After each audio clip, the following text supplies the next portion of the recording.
Next, we move to South Africa, where tensions with the Trump administration are reaching new heights. This amid a US boycott of the G20 Summit and claims of a white genocide in South Africa. The Group of 20, or G20 Summit, kicks off in Johannesburg on November the 22nd and runs until November the 23rd. But with one major absence. No US representation will be present.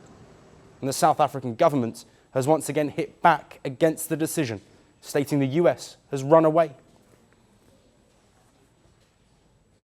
Came and raised whatever issue that they have with our G20 theme, our agenda and our priorities, and engage them.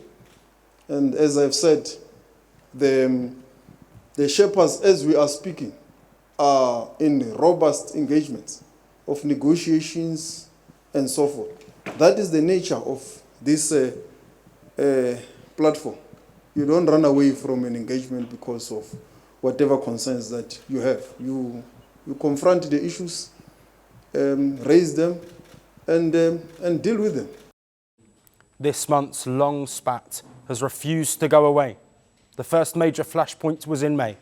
South African President Cyril Ramaphosa was in the White House to meet Donald Trump for bilateral talks. This amid tensions over a fresh 30% US tariff and the growing global south. But what came next is what many have described as an ambush.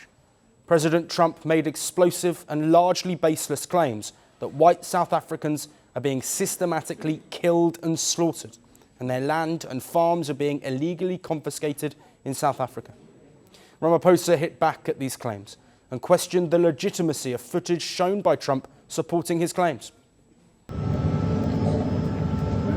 Those people were all killed. Have they told you where that is, Mr. President? No, I'd like to know where that is, because this I've never seen. But, okay. And it was later confirmed that an image shown of what Trump called dead white farmers in fact came from Congo and not South Africa. But Trump's rhetoric has not shifted. He has questioned why South Africa has been allowed to host the G20 Summit. And President Ramaphosa has hit back. The South African leader has said the US absence is their loss, also stating that the US is giving up the very important role it should be playing as the world's biggest economy. For context, this will be the first time the group will convene on African soil. The 21-member bloc represents 85% of the world's GDP and about 2/3 of its population. South Africa says it wants to use its G20 presidency to champion global South priorities. But this again goes against Trump's stance to fight against the rising South. Trump has singled out BRICS nations by imposing high tariffs, saying their policies are quote-unquote anti-American. So how impactful could the US absence be? Well, key agreements are set to be made on topics including climate, energy, finance and AI, among others.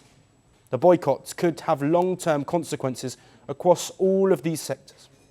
The US voice will not be part of discussions on these key areas, questioning the validity of decisions made, with the absence of the largest global powerhouse. It is also unclear if the leaders' declaration will be adopted without a consensus from all member nations. This weekend, the focus will be on Johannesburg. But one eye is already on the next G20 Summit in 2026. It's to be held at the Trump National Doral Golf Club in Miami. Trump's own backyard, literally. They promised glory. They delivered fear. They shaped nations. They scarred generations. From brutal purges to propaganda machines, from stolen power to violent falls from the throne.